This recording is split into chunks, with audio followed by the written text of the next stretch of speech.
guess it would help if I bring us up, huh? Hi, everybody. We're starting off right on a good note, aren't we? Yeah, yeah. Hi, Lori. How you doing? I'm good, Steve. How are you today? Good. I'm doing all right. Haven't seen you in about a month, have I? Nope. It's almost like a month. The end of the month now for me, I guess. Well, you're getting ready to go on. You're getting ready to go on vacation, aren't you? I am. Yep. Next Friday we leave. I'm so excited. But I heard there's might be some forest fires or something in Alaska. One of our special guests today is Levi Fellows. He's knowledge assessed certified professional dog trainer, certified by the Certifying Council of Professional Dog Trainers. And he's also a nutritionist, certified nutritionist, and he lives in Alaska. And he says Alaska's on fire right now. Yeah, that's about the last thing I expected to hear. Alaska's on fire. Too. Me too. Very. How do you fire through all that snow? That's right. Yep. Well, I'm excited. I haven't seen Levi in so long, so I'm excited to see him and hear what he's got to talk about. Yeah. I asked him earlier when he was coming back to civilization. It's a good question. He said he thought he was civilized, but anyway, that's a different show. Nice. Well, what a show we have planned for today. We have an amazing dog coming up, and we have some talking points. Actually, it could be a learning class even for some. And we've got Kaitlyn. She's got real life stories of what Roman and Levi are going to be talking about. Children and dogs and peers with, but it's any breed. Okay. Over 2 million dogs get bitten a year by dogs. Why? Because we miss the signals. They're not comfortable, and they're not pillows. They're not designed for a child to ride them. Okay. And hugs, Roman's going to go into hugs. Do dogs like hugs? Boy, I tell you, some dogs, I swear to goodness, I swear to God, they come up to me to get hugged. But then when you hug them, they go, "What are you doing, Dad?" Yeah. Yep. They feel containment, not love. So. No. Yep. Wow. Good. Well, let's get moving. Excited. I don't want to talk more than and then not have Roman have enough time. So we're gonna this dog we have on today is just amazing. We'll just let his video and his foster mom talk for him.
Boy, there's the big guy right there. When I say big guy, we mean it, don't we? Mm-hmm. Yes. Hi, Elizabeth. Hello. Boy, he sure is a good-looking boy too. He is one of the most handsomes, absolutely. And so him and his sister came in together, right? Yes, they were dropped off at a shelter together after their family, the parents got divorced. Okay, so it wasn't him that got divorced; it was the parents that got divorced. It wasn't, but he got a solid breakaway from the parents apparently. So okay, because the video said he didn't even know his marriage was in trouble. He didn't. Nobody. Yeah. It was a surprise. Okay, wow. So he was probably a little scared and confused when he came in, wasn't he? Yeah, it's a really hard experience on dogs who just are so used to their everyday lives, and suddenly everything is different. Everything's different. He doesn't know where he's at, doesn't know who you are. Yeah. And he doesn't know where his mom is. Yes. Yeah. So he was actually up in Montana in a boarding facility that flooded. And so I was scrolling Instagram in the middle of the night one night and saw that he and his sister needed somewhere to go. And so somebody had already agreed to take his sister down here in Utah. And I sent a note and immediately got a response back that they could bring him tomorrow. And I was like, oh no, my late night decision. Wow. Now, was he with the Montana Rescue or just a shelter up there? There was just it was a rescue up there, but he was in a boarding facility.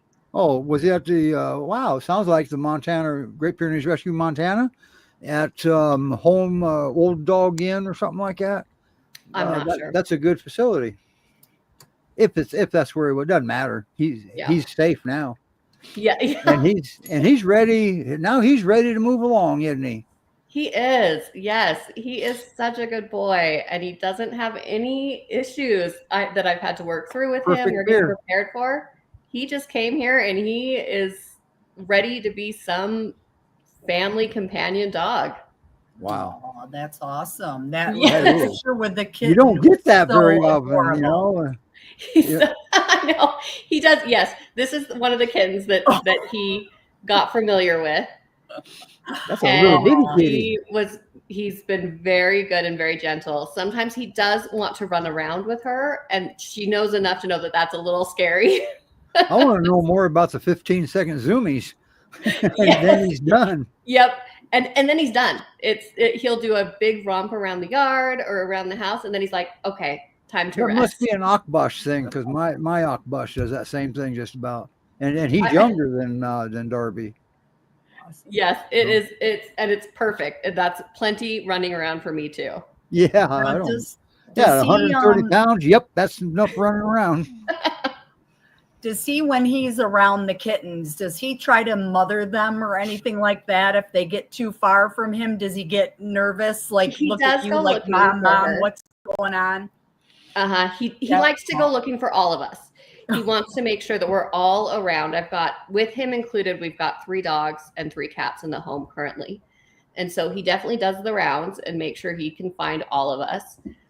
He finds it particularly irritating when I'm the only one in a different room and everyone else has been moved into the bedroom. He's like, I want you to come. Wow. So he's kind of a herder, wants everybody in one area. It's just easier to make sure everyone is safe when we're all. How long have you had him? I've had him for about a month and a half. Oh, wow. And he fit right in as soon as he got there. Yes. That's awesome. For a late night decision, it really worked out. Maybe the divorce was a good thing. Yeah. Yes. Yeah.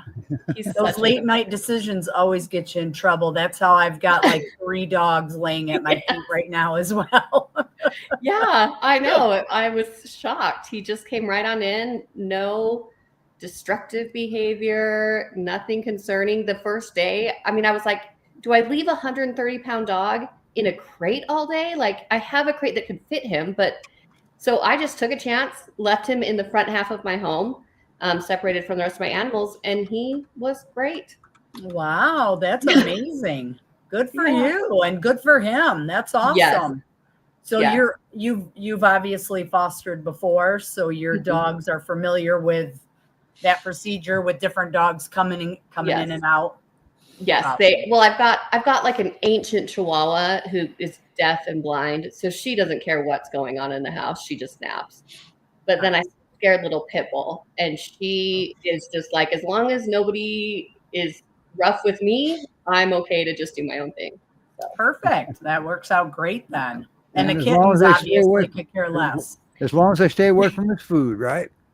Well, yes, but he actually has settled down quite a bit on that. I mean, I obviously feed everyone in separate areas. Sometimes time will relieve that, because the fear is the fear of loss of that food. So yes, plus a good routine. Survival. Yes, and right, everybody knows exactly their spots to go when it's time to eat, so there just isn't any kind of chaos that occurs, and I think that has helped a lot. Yeah. Perfect. It's always made me just makes me wonder, why is everybody surprised when a new dog guards his food? Yeah. That shouldn't be a shocker. Matter of fact, it should be expected. Okay. Yes. It doesn't make him a bad dog. It makes him a destabilized dog. Yeah. Okay. I don't like anyone crowding in on my plate, so I can understand. You take food away from me while I'm eating, you're going to get stabbed with a fork. With the dog, the worst that can happen, you might get bit. Okay. Yep. I'll do worse. Hi, Roman. Hey, Roman. Roman's having a little bit of iffy internet right now, so we do the best we can. It's not the Pyrenees. It's always a problem with the microphone. So what would his perfect home look like? Honestly, he is pretty adaptable. When people come into the home, he's thrilled to see them. So I think that even people that have people coming and going, he'd be really great with. I think he just likes respectful dogs. And which I don't think is an inappropriate ask. People that come into your home, is that normal people and you normally have giant dogs there and they know how to approach, or do some of them not know how to approach? I definitely have a chat with the kids that might come in. I have a niece that's visiting right now. And so we had a talk about just kind of giving him some space. And of course, he doesn't want space. He wants to be right near her. He wants to say. You always got that one in the crowd. I get it. So do you know if he came from a home that had younger children then maybe? I did hear mention that that there were kids in the home. Oh, okay. So I do think he's familiar. I don't know what age range, so I'm not sure what that would look like. Wow. It sounds like he came from a good home. Yes. Yeah. I think so. So it's always so sad that, that happens. That's how I rescued a 8-year-old Akbash mix, and he was the same way, heartbroken. In fact, Steve, I live in New York, so Steve came to my house and helped me with him because he was heartbroken. They have no idea what's going on in their world, and it's all of a sudden completely. And what's even sadder? What's even sadder is when something like this happens and the rescues can't take them because the people that are dumping them over whatever without even trying, they take up all the spaces. Yes. Yeah. So yes. So definitely Darby and his sister were very fortunate to be picked up and pulled. Yes. Yeah. Because the percentage of dogs that you pick up versus the ones you can't that's a big gap difference. Yes. So all right.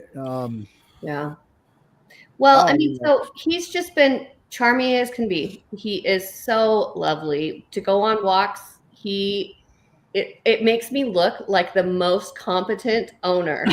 He just strolls along with the best behavior while these other dogs are yipping at him and trying to get to him.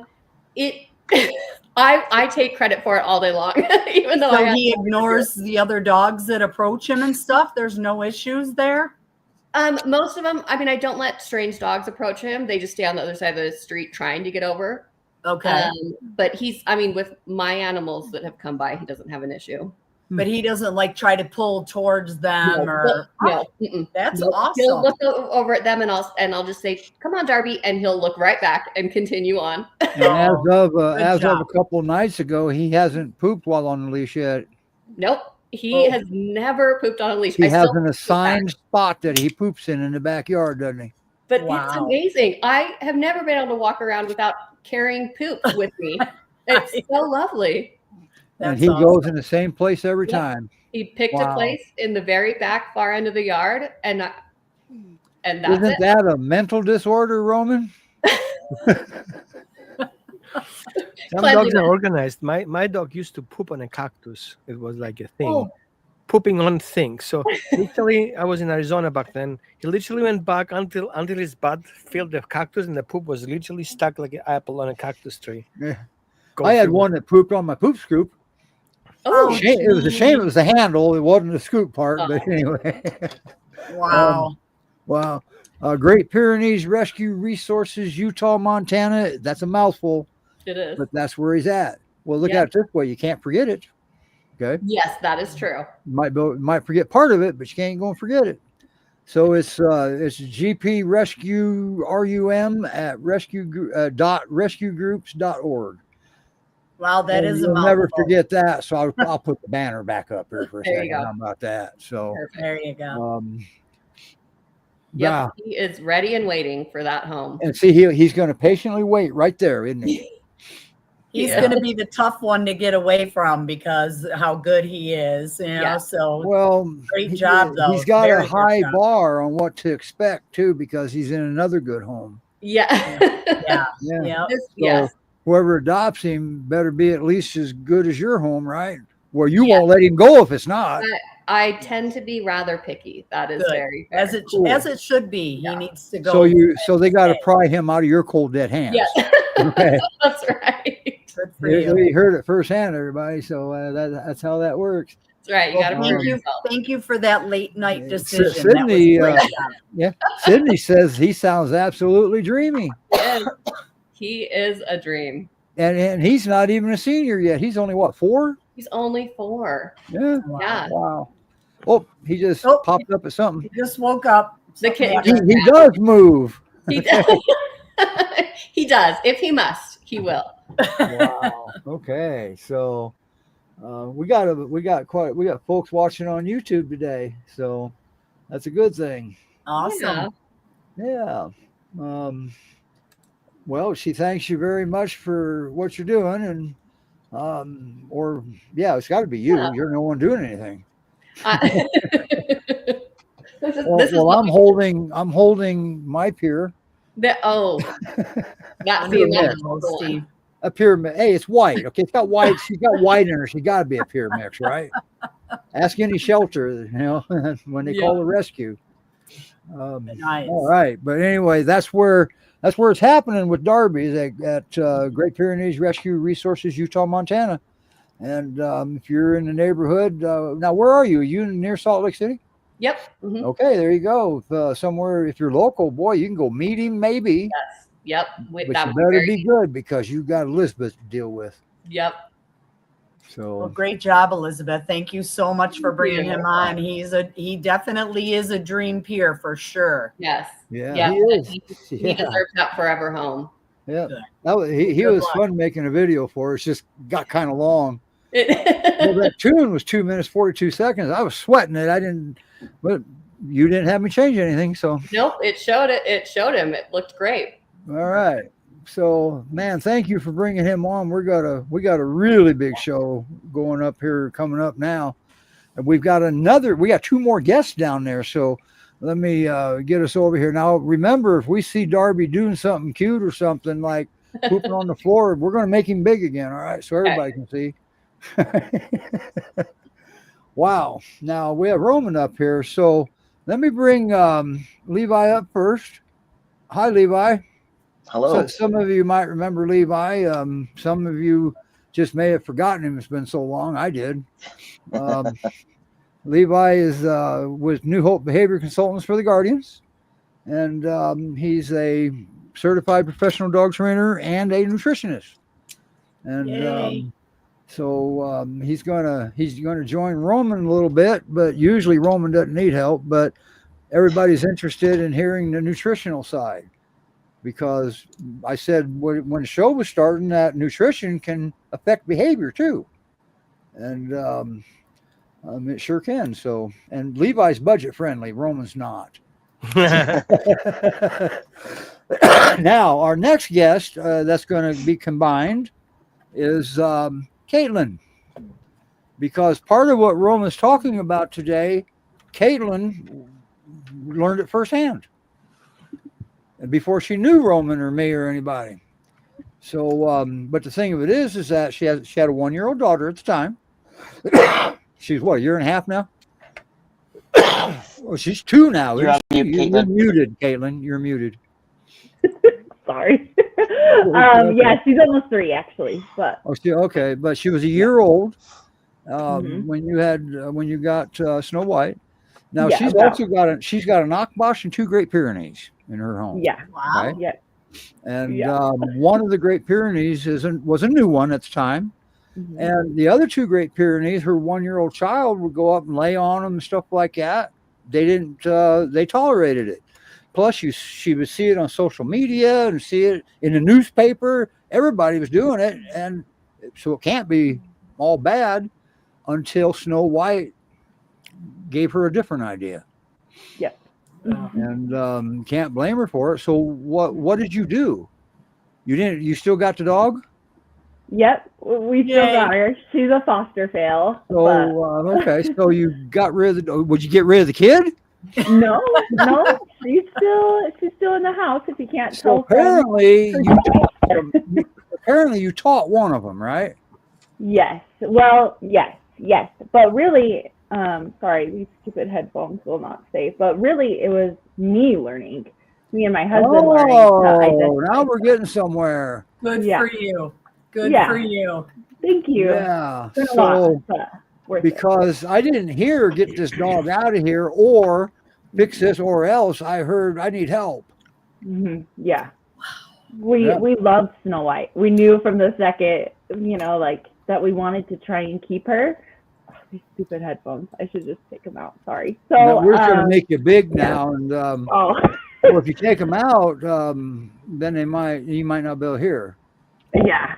Sorry. So- I should have done this. So before. now you had to learn. Oh, well, we did something interesting, didn't we? We got some X Pen, but it was for the child, not the dog. Yes. Yeah, because I saw something there. I mean, you had a lot going on. You were working, and your child was at that age. So we got the X Pen for the child. That way, the child had a kingdom to be in, and she still has it. Yep. And the dogs were safe too. Yep. And that's our toddler Addie's little safe space. No doggies allowed, and the doggies know that. Yep. So it's good for both too, especially Now- when she was a young toddler and exploring, and it was a lot. Right. Now I've witnessed Kaitlyn, somebody be going down the road and Snow White would go to that window and just go off on him, and she called her back. Yes, we can call her back most of the time, unless it's a motorcycle, because She's they're the not worst. overstimulated. I mean, she's still on brain somewhere in there. Yes. But you can call her back. That was amazing. Thank We you. hadn't even done. No, we did do that, didn't we? A little bit. We touched on that a little bit. Yeah, actually Yeah. quite a bit. Yeah, But because you've got an amazing. You got a good relationship with her. You got a good attachment with her, and she's just not that easy of a dog, is she? No, she is not. We adopted Nala originally first from Utah Nala's Great bigger. Pyrenees. She's a lot bigger and she's a lot more mellow, and she does not bark. And then we get Snow White, who was straight from the street. Like, we couldn't even touch her.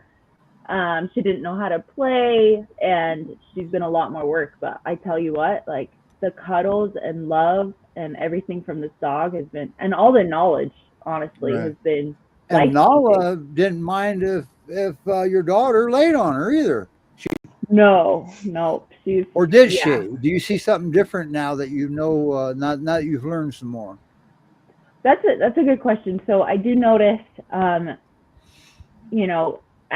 toddler also has learned not to just lay on the dogs. As well. Right. That- So it's not that's just not Snow okay. White; it's all of them that she. Yeah. learned. Okay. Yeah, so she definitely understands now that the doggies need more space, especially if they're sleeping.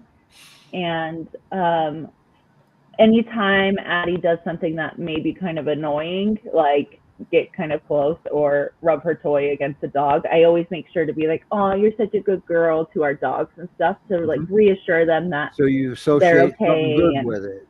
Right. Okay. So they're super good girls. They're amazing Good. dogs. Good. Good Wow. for you. That's awesome to Thank work you. through that instead of just giving up. You know, Yeah. that's amazing. Thank you Yeah. for doing that. And I got to meet these folks, her and her husband, out there when I was out in Utah. So, and I got to meet the dogs, most importantly. And Snow White must have been on her best behavior. Yeah, I mean, she's a little intense with new people coming in the house, as Steve Well, saw. she wasn't with me. Well, she was barking all crazy, remember? Well, no, I don't. Who should? I heard a Great Pyrenees. Yeah. But yeah, I didn't. guess But that's I true. didn't. I didn't challenge her. Did she No. stop any sooner than she would with anybody else? She did stop a lot sooner. And since you met her, now we know how to introduce new people as well. Because Oh, she okay. just, All right. she can be, when you don't understand the breed, like how we were with newbies, like it can be really intense and really scary, you know, like their Right. bark and their behavior is meant to be intimidating. Yeah. And when you don't understand that, you're like, oh my gosh, what is this dog going to do? You know? The first impression I want a dog to have of me when I first meet him is I'm not a threat. I'm not going to challenge him. Okay. And then we'll see how it goes from there. I mean, there's no guarantees. I've been bit before. So I'll probably be bit again by my own dogs. Well, I got a lot of explaining to do, don't I? Yeah. Woman, what do you think about what Kaitlyn did here? That was interesting, wasn't it? She just wasn't aware that was bad. There's a lot of confusion happening about what's good and what's wrong. We have this, I would say, delusion that we have a perfect dog in a perfect world doing perfect things. And unfortunately, the social media conveys that information. I know. That dogs are perfectly like that. It's kind of like husbands have to look a certain way and women have to look a certain way and the dog have to be a certain way. It's kind of, we have to get out of that mindset. Yep, agreed. And we got to start listening to the dogs. Well, it's difficult to listen because the first signs are quiet. They're silent. Yes, they're silent because dogs assume that you pay attention to details. Yeah. So what would be the first sign? Which body movement would you say in Kaitlyn's situation would be what? Would it be the tail location or the mouth location, or I know it's a combination, but what would you say would be early warning signs for folks to look for? There are two versions of that. The first version is if you deal with a dog that you don't know, then everything is suspicious. Right. The dog's not moving is the first thing that you pay attention. So, for example, I'm playing with a pencil and somebody comes in and I stop turning my pencil. It's already a sign that I'm concerned about things. I'm chewing on my pencil and suddenly I stop chewing on my pencil. That's already a sign of me being concerned. Mm-hmm. All right? If that's a dog that we don't know, so every time we approach and something changes, that's already a sign. Right. Okay. It could be very subtle. I would say the whale eye would be an obvious one. Yes, but a white dog with a white whale eye. Good point. You'll miss it. But we have always dark eyelids, so yeah. Our Great Pyrenees have eyeliner. Let's not focus on individual details. We have to look into a general image, right? So it's a combination of things. If a dog does something and suddenly he stopped doing that and does something different, we have to give a feedback that we respect that change and we make a step back. If we make a step back and the dog continues doing what he's doing, then we know that we stepped over. That overstepping is what's concerning. Now, we have to see the dogs may have past experience. So our presence in itself could be a problem. We haven't done anything. We're just standing there and suddenly the dog changes. That means the dog suddenly is aware of us and our presence. In its eye, he recognizes that we may be a threat and the dog stops doing what he's doing. All we have to do is make a U-turn and walk away. That's good enough for the dog to recognize that we saw the signal. So we can go back to that spot earlier and see now, does the dog change his behavior when I am again at the same spot? And if the dog continues his level, then which means we secured that particular area. Like if I have people coming in 3 times a day and my dog is fine with it, doesn't mean that dog is friendly to people. The dog is just friendly to people coming in. It's a big difference. So when we talk about separation anxiety, we talk about resource cutting, we talk about aggression, it triggers our behavior triggers, our non-behavior triggers, our emotion can trigger. If we are, hi dog, it triggers. Why? Because we feel insecure. So guardian breeds who are so in tune with emotions can sense that we don't feel comfortable. Therefore, there is a problem with that. If it's a dog who's our dog and we know how he usually behaves, and he doesn't behave like usually, this is where I have to step in and protect my dog from the event that's going to happen. So we have to learn to not look for signals where your dog is not uncomfortable. We look for signals that are normal and suddenly they're not. So instead of looking at the tail or looking at the whale eye, is looking at the dog that he doesn't behave like normal. That's already the trigger. Make sense? Yeah. So I would like to shift a little bit the mindset of, oh, my dog was wagging the tail because tail wagging is nice. No, it's not. A tail is an expression of feelings and an internal frustration. That's what tail does. What exactly it says depends on the dog, on the location, the context.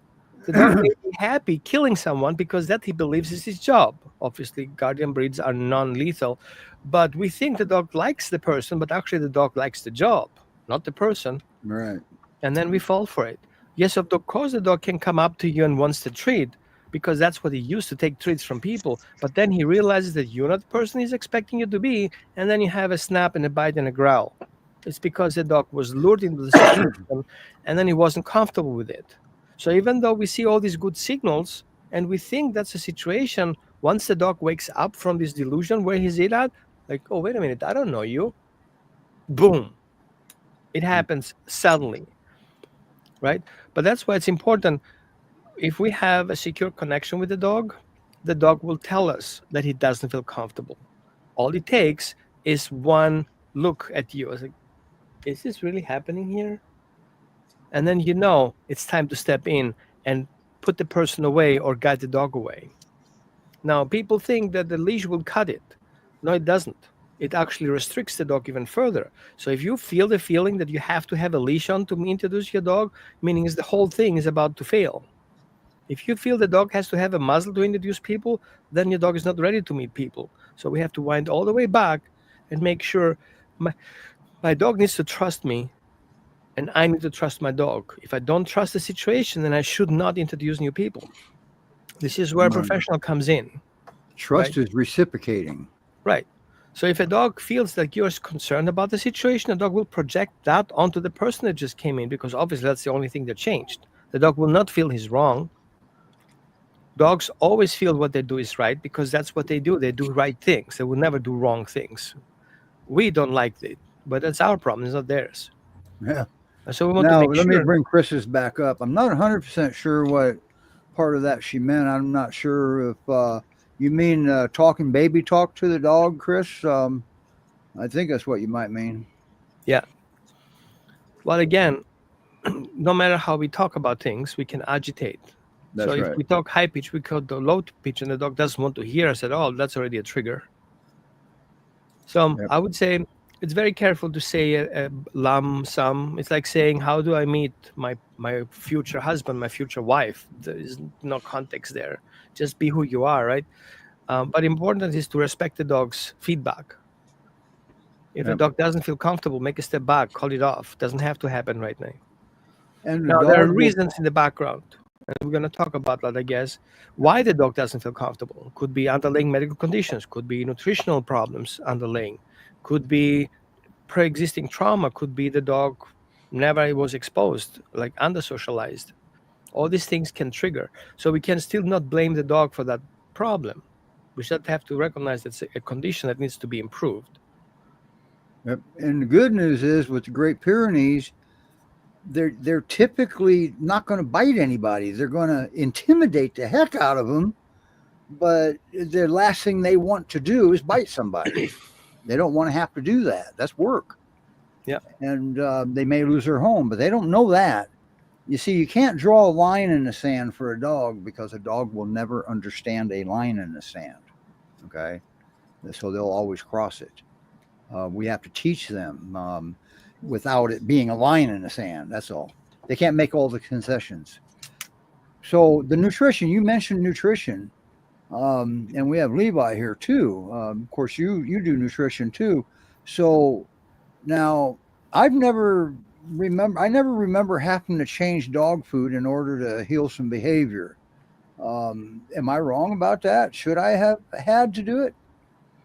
There's no wrong and no right, but Yeah, without taking away subject for Levi, I would say I have a background in nutrition, but I'm not a nutritionist, right? Just to clarify that.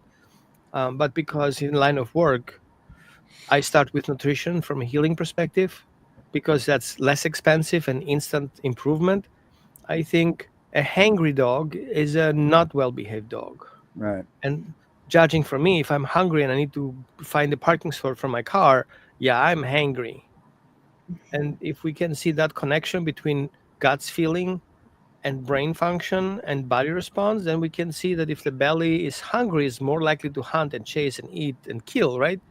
So from that perspective, who's going to make a cue that I'm hungry, I need to eat something, is the belly. So therefore, belly has a lot of influence of how the dog will feel.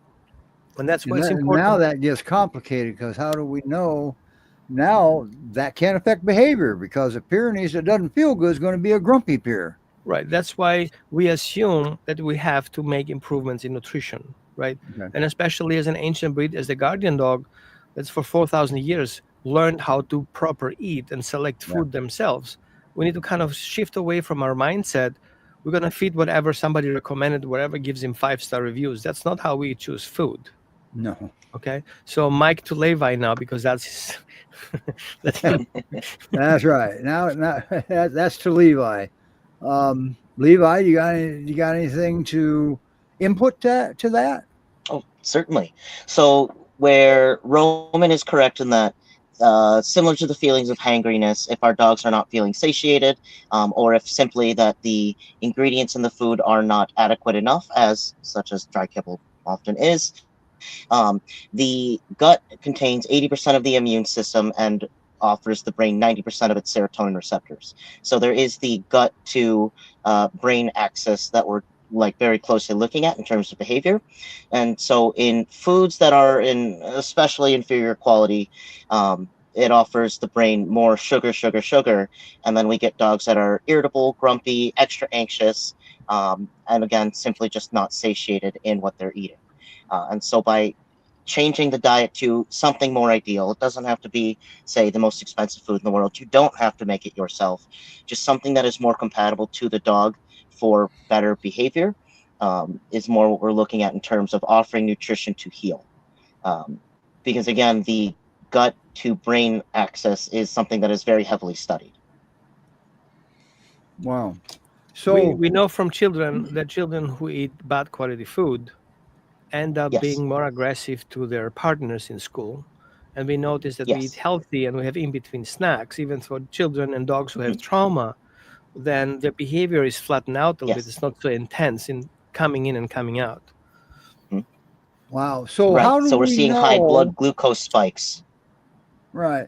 So an average person with a Great Pyrenees or a couple of them, is there any identifiers is there any way we can identify if the food that we've been feeding may not be working good because the poop maybe look good or something, but do we have identifiers? Sure.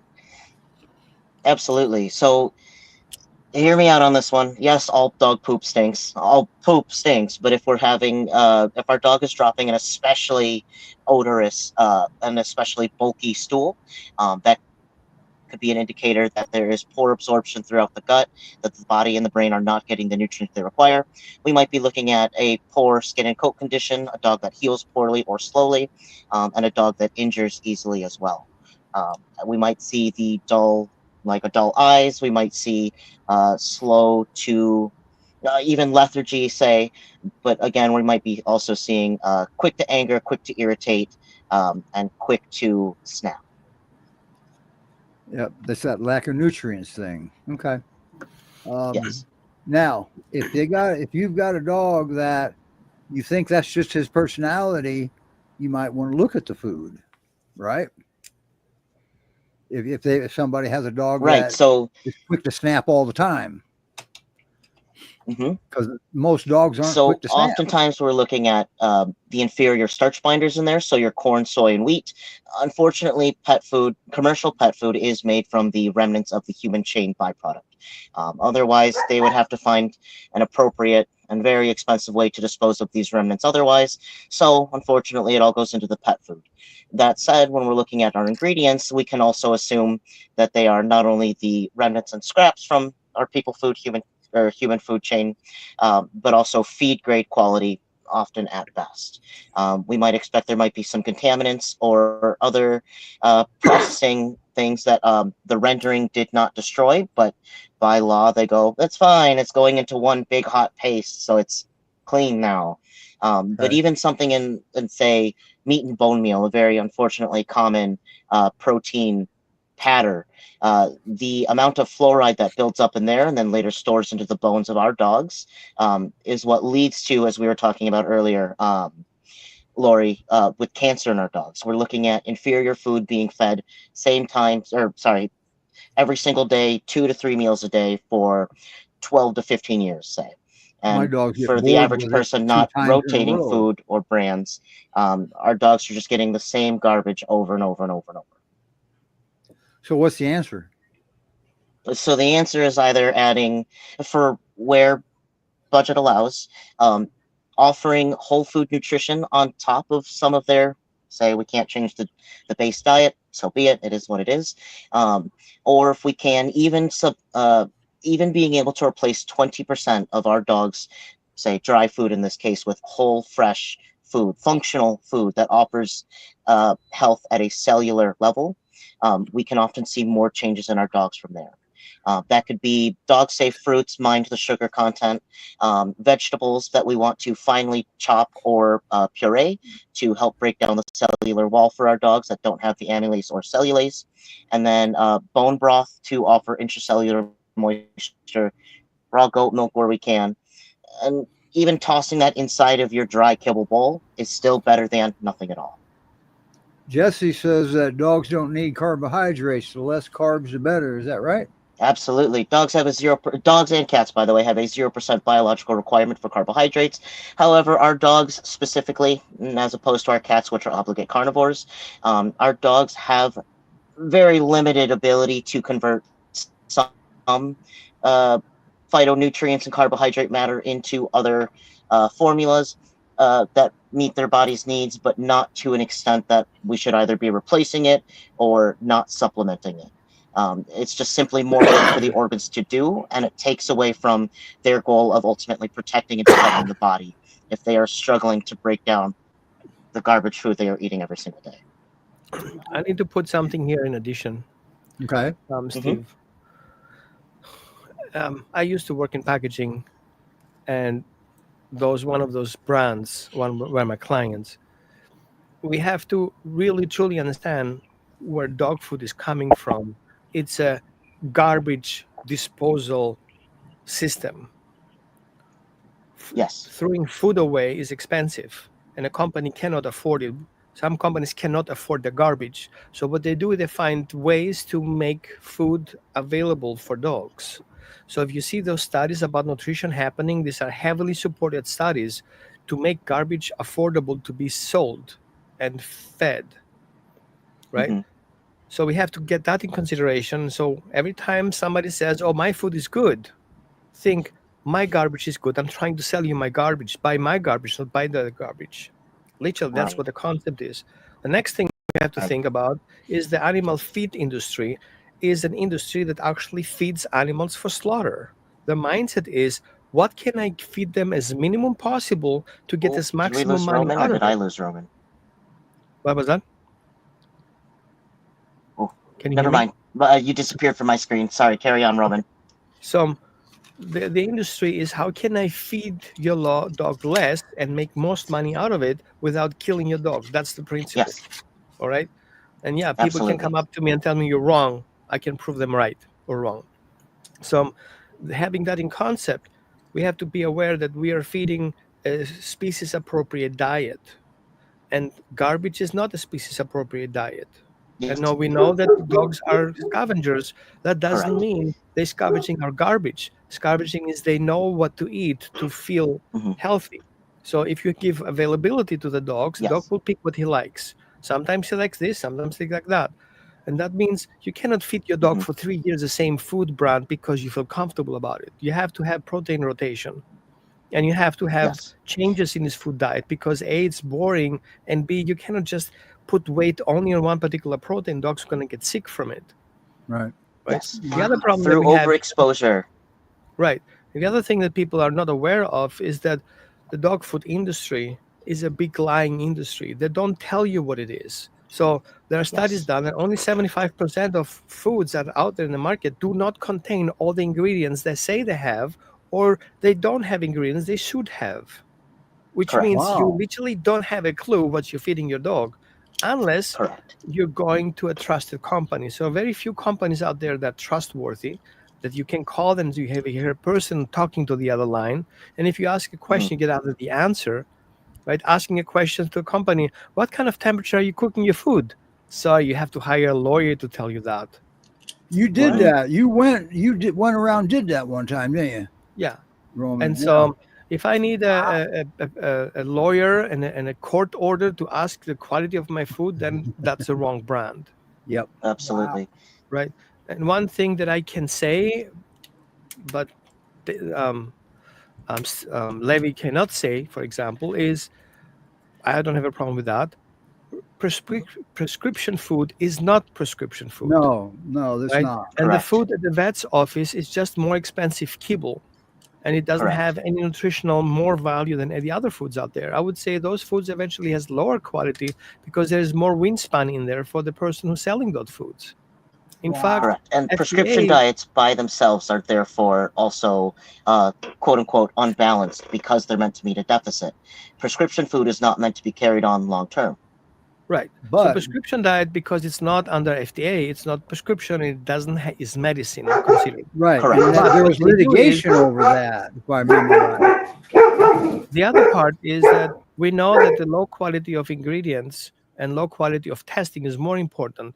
So even if you have a brand that you are very comfortable eating, those qualities fluctuation can cause your dog problems, which means it affects his behavior, Absolutely. right? So if you And have ultimately, suddenly, it's the denaturation that kibble goes through that we're just never able to make those ingredients Uh-oh. without adding, of course, our additional impacts. Levi, your internet's getting a little weird here for a second. so, and one thing to add to that, Gotcha. and I'm done here, you want to make sure that you're feeding smaller bugs and don't buy giant bugs, because the more food is out there exposed to oxygen, the more it falls apart. Plus, if you have an open bag in your cabinet and a mouse goes in there and does something in that bag or chews on that bag, then that food is contaminated. You want to get rid of the whole bag and not just part of it. Now, what about those containers, those big containers that you pour the food into and you shut them tight?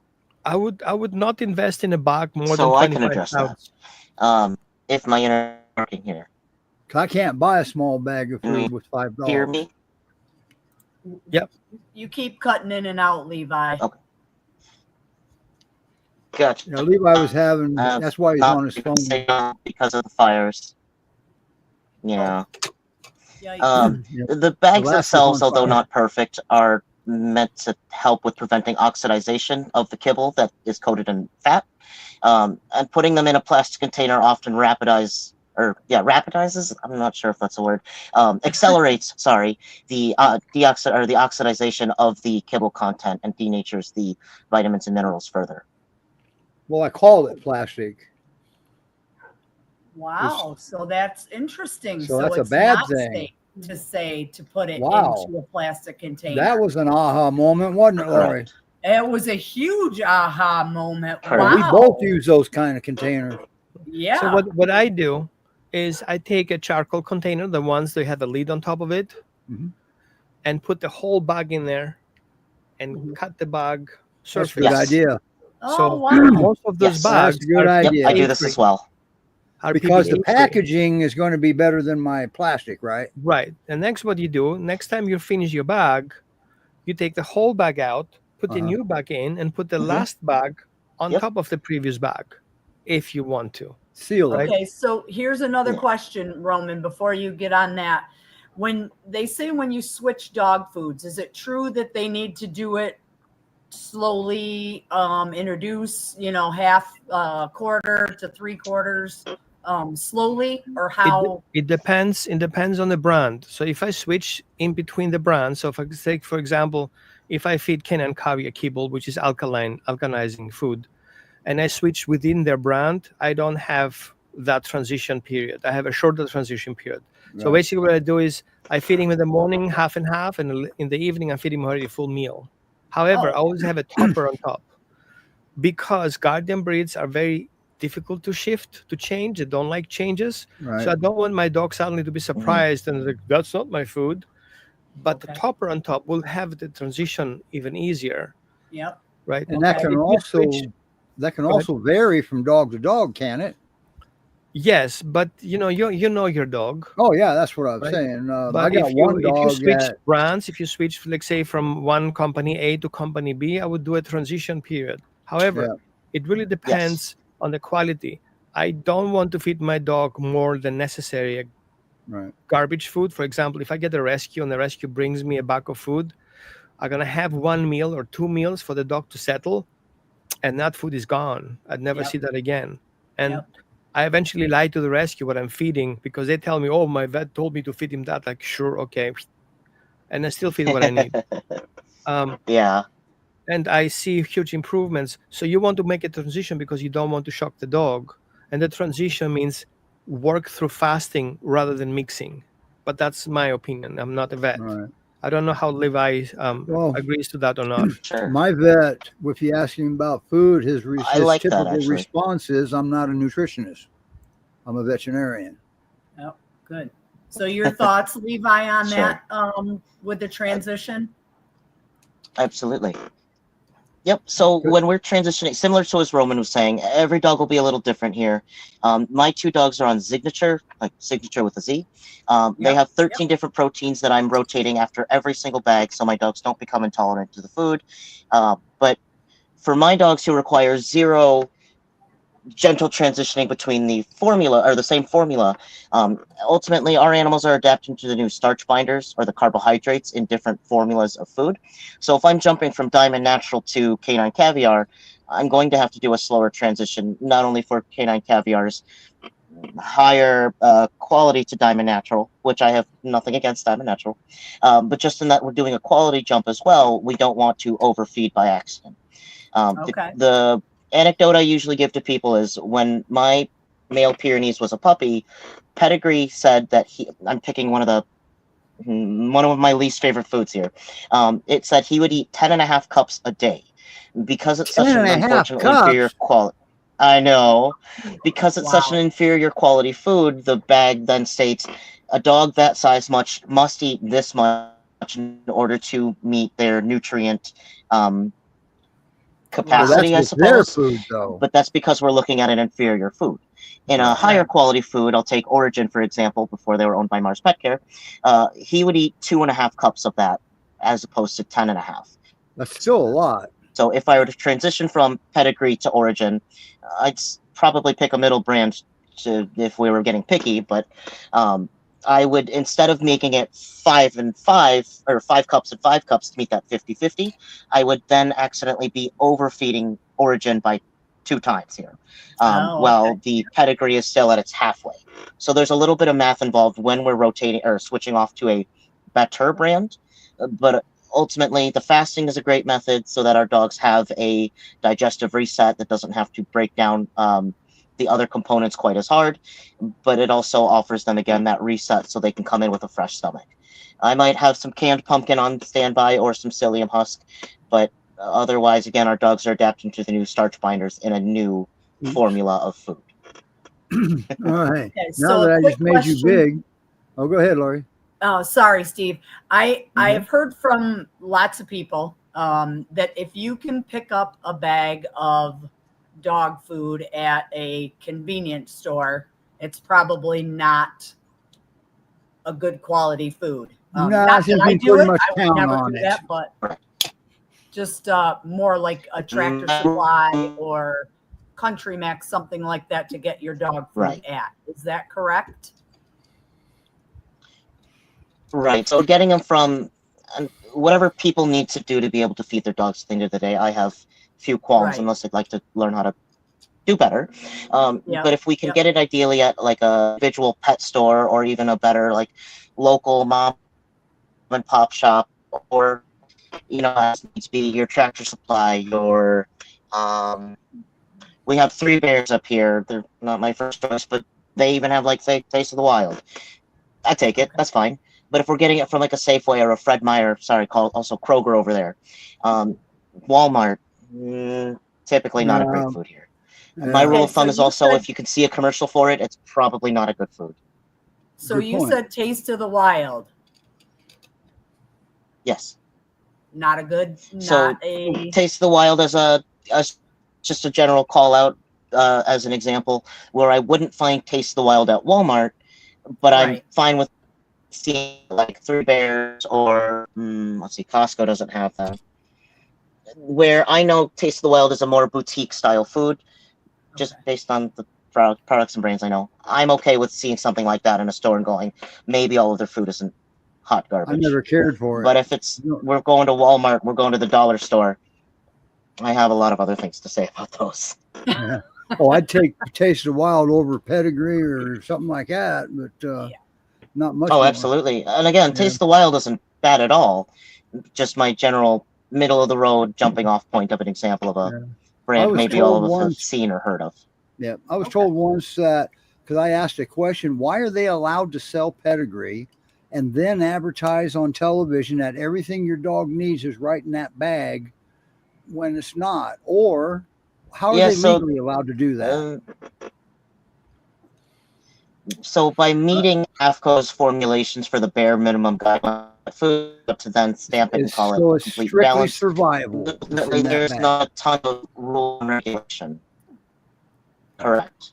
Even so pretty much nothing but corn and carcinogens.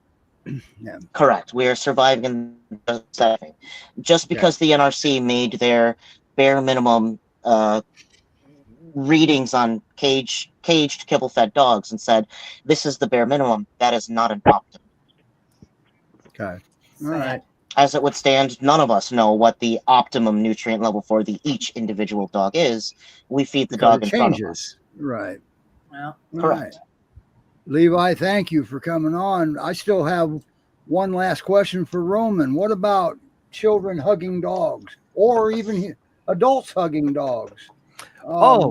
I totally. If you want to be statistics, go ahead. Let the kid hug the dog. Every dog you see in front of them, let them hug them, and then you'll be one of those statistics. 2.5 millions? Is that a good number to be statistic? Yeah.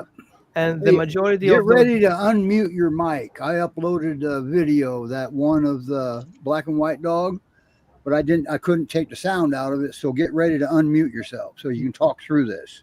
Okay.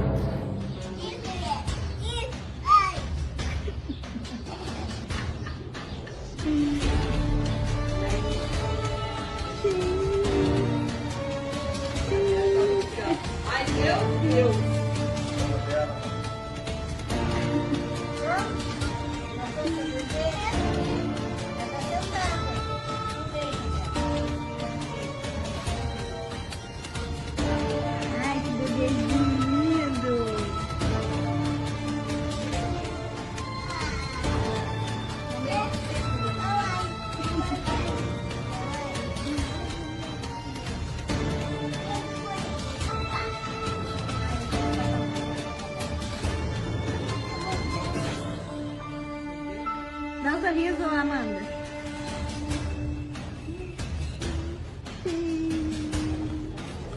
Nossa!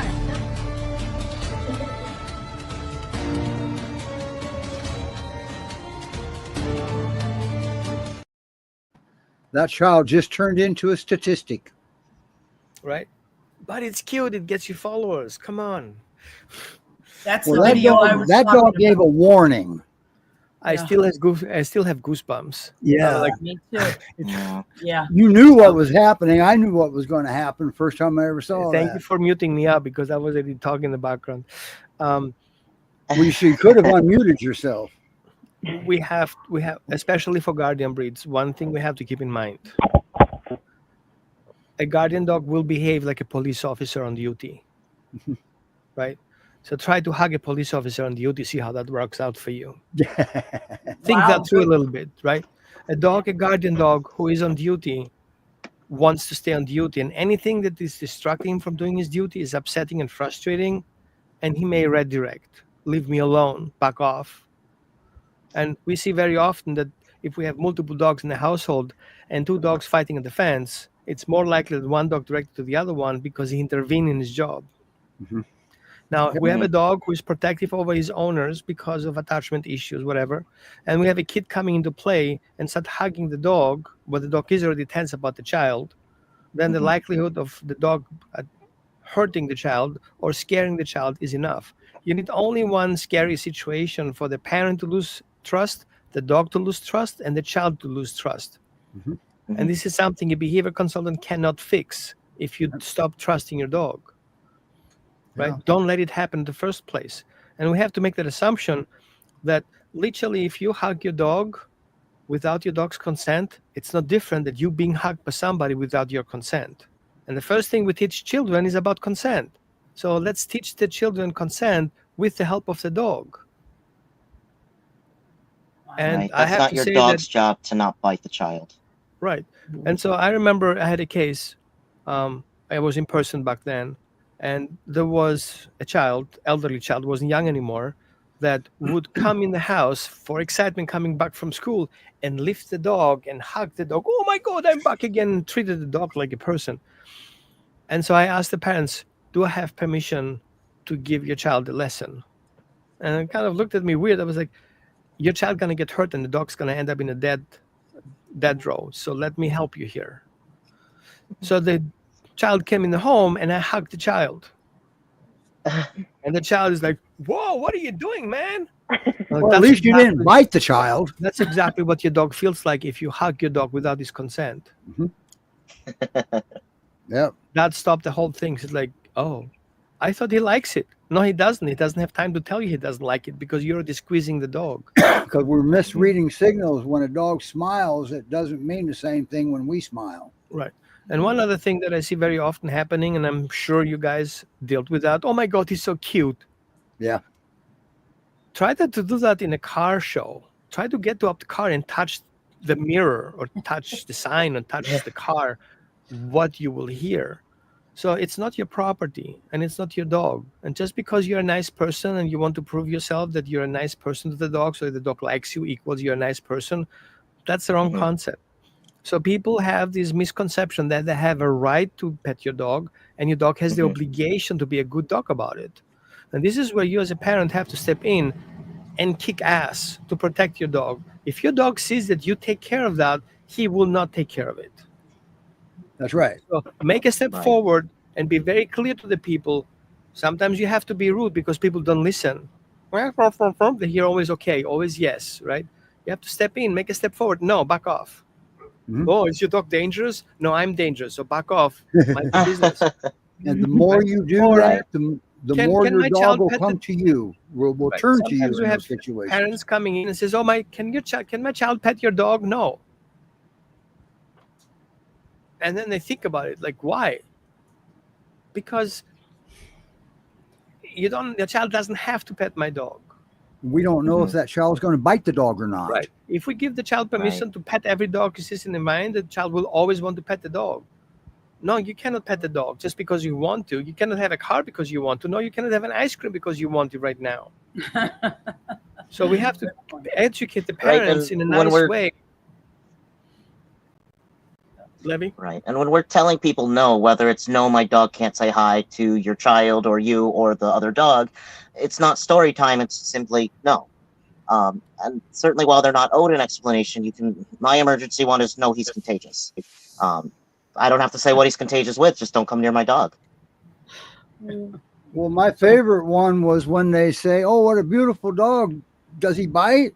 I say, "Hang on a second." I raise up those big jowls and I'll say, "Yep, he's got teeth, and he's a dog." One thing that we usually miss as a dog parent going to public places is the dog is so already stressed and barely can cope with situation. He's barely holding on to the stressful situation, and then a child comes up, a person comes up, the dog doesn't have time to give you any signals anymore. That's right. And that which means you have zero tolerance situation, and that's the problem, because your friendly dog will suddenly bite. And you don't see it coming, and guess what? You're going to lose the house and you're going to lose the dog at the same time. And there was still a reason the dog did it. He just couldn't give them to you at that time. It all happened too fast. Right. And one thing I want to put in, our dogs are allowed to say no. And I think Levi will agree with me, is the concept of socialization, because we say you have to socialize your guardian dog. Socializing your guardian dog doesn't mean people and mean dogs. No. It means the dog learns how to troubleshoot. Your dog needs to learn how to back away and turn around and walk away from things. So instead of teaching a dog how to pet people and be friendly with people, teach your dog how to walk away from situations. Yeah, and always remember, this breed, it's not in their breed to tuck and run. That's got to be taught. Okay, they're bred to stand their ground, approach and engage. Even a bear, even two bears. I've got videos of one of my Montana clients of a grizzly bear charging his working dog, and that working dog changed that bear's mind, and that bear put it in reverse. I've got video of that. I've got a second one too. It's really cool. I have to show you that one. All right. Wow. We're on overtime, and I can't afford to pay overtime. What'd you think, Kaitlyn? This was we're all volunteers. Yeah. Elizabeth, I hope you enjoyed it. This was intense. I did. Yes, this was intense, and I'm just thinking how remarkable Darby is, and he does check in with me, and he does make sure I saw that happening, and I am the mean parent. Nobody gets to make my dog uncomfortable. And always remember, checking in. No one else gets to set your dog up to fail. Yes, checking in could simply be glancing at you before he makes that move. He does that. That's what he does. That's awesome. Oh, yeah. Oh, I don't know. Hi, Nancy. I don't know if I can give him up. You guys are convincing me right and left. This is the best dog ever. I would be a definite foster fail with that boy, because he is. Sure, it would be a shame if you kept him. When Erica saw his video, she said, "Now I want to adopt him." How could you not? Levi, we have a question, and then we're gonna get both your takes on it. What do you think? Nancy wants to know what's your thought on Costco's Kirkland brand, which is she says supposedly made by Diamond Naturals. I know last year it was made by Diamond Naturals. Yes. Yep, as far as I know, they still are. I think at the end of the day, if your dog is currently doing well on it, and we can maybe also add some whole food or whole functional foods on top of that, more power to you. If you're noticing any signs or symptoms of your dog maybe not tolerating it well or not enjoying it as much, we can talk and switch things up. But it's not an inherently bad food. I think it's a little carb heavy, unfortunately. But there's definitely worse food out there for more. I agree. Roman, yours? I'm very intense. Yeah. I think anything that comes from a rendering factory is a no-no on my diet schedule. I rather don't eat and cook my dog some eggs and going to get and that kind of brands. Anything that's made third party or comes from a rendering factory is a no-no. No matter who's making it. I'm feeding raw, so I have easy talking here. But that's pretty expensive. It's not that expensive if I put together the vet bills that I had to pay in the past, being on kibble. But out of the pocket up front, that's expensive. Especially for folks that are on a fixed income. Right. So in that concept, I truly understand the necessity of being on the budget. And I understand what you're saying too. And Right. But we got to do what we got to do. Right. So I think All right, if I could afford it, I'd be full raw with both of mine too. We have to feed conscious. We need to understand what we're feeding and the risk that comes with it. Yes, potato chips are cheaper, but in the long term, I had to cut my cable. Literally have only one channel. I do less trips. I eat less outside lunch. One lunch equals one bag of food. Oh yeah, I know. I watch that. I definitely believe you. Yeah. Good for you, Roman.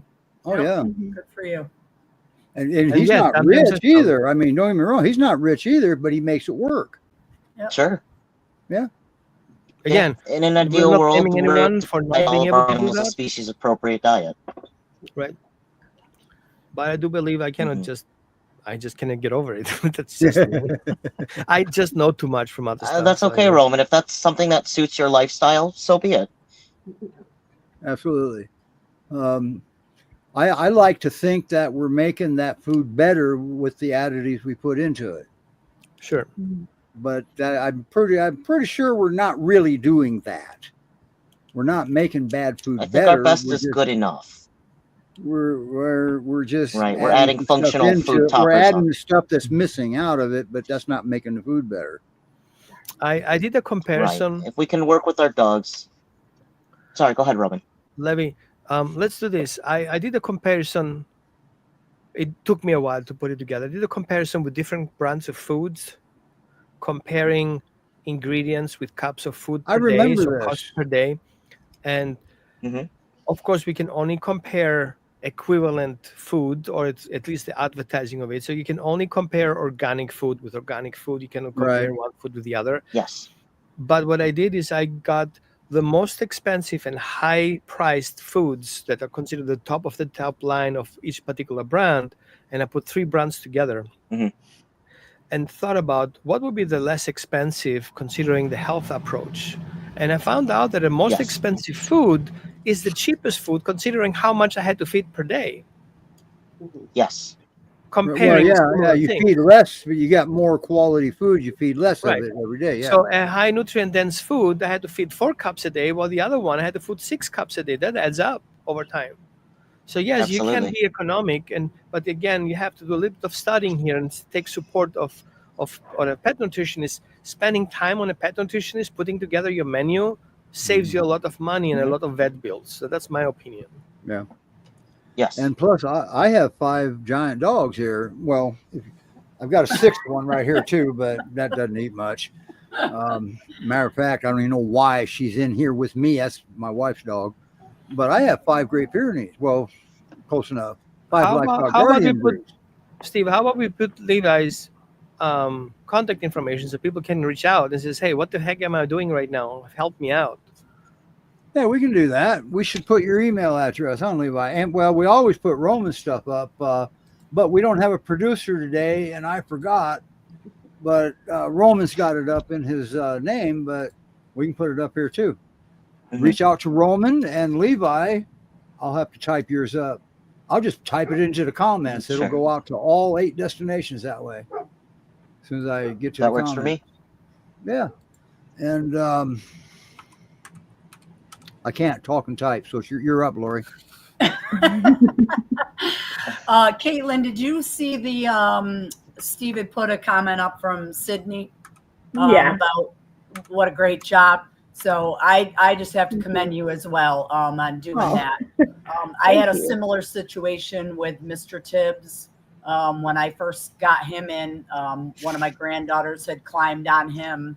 He gave a warning growl, and then he turned. As he did, caught her in the forehead. Nothing huge. At the time, it was huge, but I worked with him as well, and he ended up being the best dog, and just took care of my girls when they came to the house, and I couldn't see giving him up either. So I'm glad. I had met Lori because I went up there. She was struggling still. Yep. And once we got through my introductions and stuff, I was I took the confusion away with what I wanted. She taught him everything, but the way she was relaying it was confusing to him. So I was done in what, half hour or so? Yeah. Yeah. Yeah, pretty much. Yeah. But it's, you know, it does. Because she did the work. It is scary, but you know, just to work through it and for you to, you know, make it work. And well, sometimes I got to go there. Yeah. It just, I commend you for sticking with it. Today's no, you're the one that gets commended for sticking with it. You had the dog. Well, Kaitlyn's doing it too. So, in today's society, you have another one doing it? No.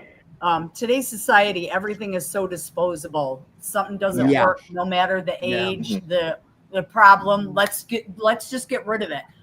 You know, and I know I said this on the last show that I was on a month ago, but the dog, we go and choose the dogs. We go and pick that dog up. We go to a pet shop. We go to a rescue. We go to a shelter. We bring that dog home. The dog doesn't come to us and say, "Hey, lady, I'm going to take you home and you have to protect me." It's up to us to protect the dog. Like we would protect our child. The dog looks to us as reinforcement. Real quick, I picked up a 6-month-old Doberman rescue Friday night. I only had her Friday night till this morning when the actual foster came to get her. And when Jen came, she has fostered multiple dogs. She was very tuned in to what the dogs, to what her demeanor was. The dog kept looking to me when Jen was going to get her leash, like, "Mom, is she safe? Can I trust her?" So always look to your dog for clues, like Roman and Steve said earlier. The dogs are going to send you the clues on whether or not they are going to trust a new person coming in, or the dog has to wake up first, though. But you know, people just give up way too easy, I guess, is where I'm ranting to. So Kaitlyn, bless your heart for making it work. And this is Snow White, by the way. This was the one. That's Snow White there, right there, Snow White. Very that's pretty the one dog. that doesn't like to be a pillow. Well, no. Don't blame her though. But good for you to make it work. Thank you so much for sticking with it. Okay, we're gonna go, but we're gonna make a little bit different type of exit. Then we'll play our exit video. We have a promo video that was for the show, advertising Roman and Levi and our talking points, and give it a little bit of stuff in there. And I want to play that because I forgot. Okay, so we're gonna play it, and we're gonna exit after that. What do you think? This video great is not show. long. Great show, everybody. Thank you, Levi and Kaitlyn and Roman, man, and thank you, Elizabeth, for bringing that awesome dog on that. I'm not sure is alive, but still he's an awesome dog. So keep us posted. Keep us posted, Elizabeth, if you foster fail. All right. Now you haven't seen this video, Lori, I don't think. But anyway, we'll play this one and then we'll head on out. So here we go. Take care, everybody. Thank you. Thank you.